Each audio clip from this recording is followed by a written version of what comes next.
স্বচ্ছ নিয়োগের দাবিতে ফের পথে চাকরি প্রার্থীরা। শিয়ালদা থেকে ধর্মতলা পর্যন্ত প্রতিবাদ মিছিল করছেন তারা এবং স্বচ্ছ নিয়োগ হোক তারা যাদের, এই দাবিতেই পথে নেমেছেন চাকরি প্রার্থীরা। সরাসরি আমাদের প্রতিনিধি অরিত্র আমাদের সঙ্গে রয়েছেন।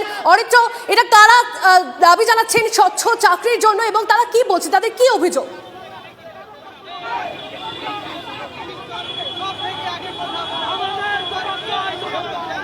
দেখো তনিষ্ঠা, তোমাকে প্রথমে জানিয়ে রাখি, রাজ্য পুলিশ ডাব্লিউবিপি এবং কলকাতা পুলিশ 2024-এর যে রিক্রুটমেন্ট বা যে পরীক্ষা, সেই পরীক্ষায় স্বচ্ছতার অভাব রয়েছে, প্রশ্নপত্র ফাঁস হচ্ছে এমন অভিযোগ তুলে কিন্তু এবার যারা চাকরি প্রার্থী তারা পথে নেমেছেন। সরাসরি ছবি দেখাই, শিয়ালদা থেকে সেই মিছিল শুরু হয়েছে। পশ্চিমবঙ্গ পুলিশের সমস্ত পরীক্ষার প্রশ্নপত্র ফাঁস বন্ধ করতে হবে এবং স্বচ্ছভাবে নিয়োগ করতে হবে।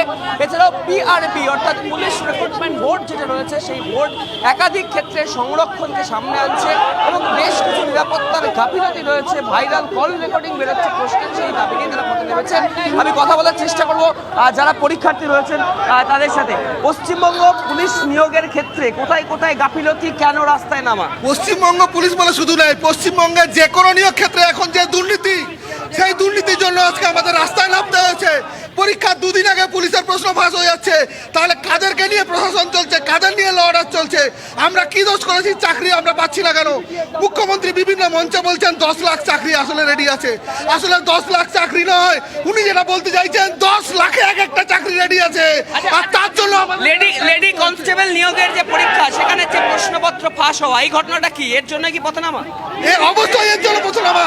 শুধু লেডি কনস্টেবল নয়, আপনি যে কোনো প্রশ্ন দেখবেন, পিএসসিতে ফুড এসআই দেখবেন, প্রত্যেকটা ক্ষেত্রে দালাল চক্র।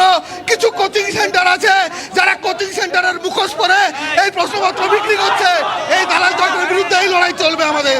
এই তনিষ্ঠা, বুঝতেই পারছো, শুধু পুলিশের চাকরি নয়, সব চাকরির যে দুর্নীতি, সেই দুর্নীতিকে সামনে আনছে। বোঝা যাচ্ছে অরিত্র, অর্থাৎ পুলিশে সেখানেও স্বচ্ছ নিয়োগ হচ্ছে না, এমনটাই অভিযোগ করছেন তারা এবং স্বচ্ছ যাতে নিয়োগ হয় সেই দাবিতে পথে চাকরি প্রার্থীরা। ধন্যবাদ অরিত্র।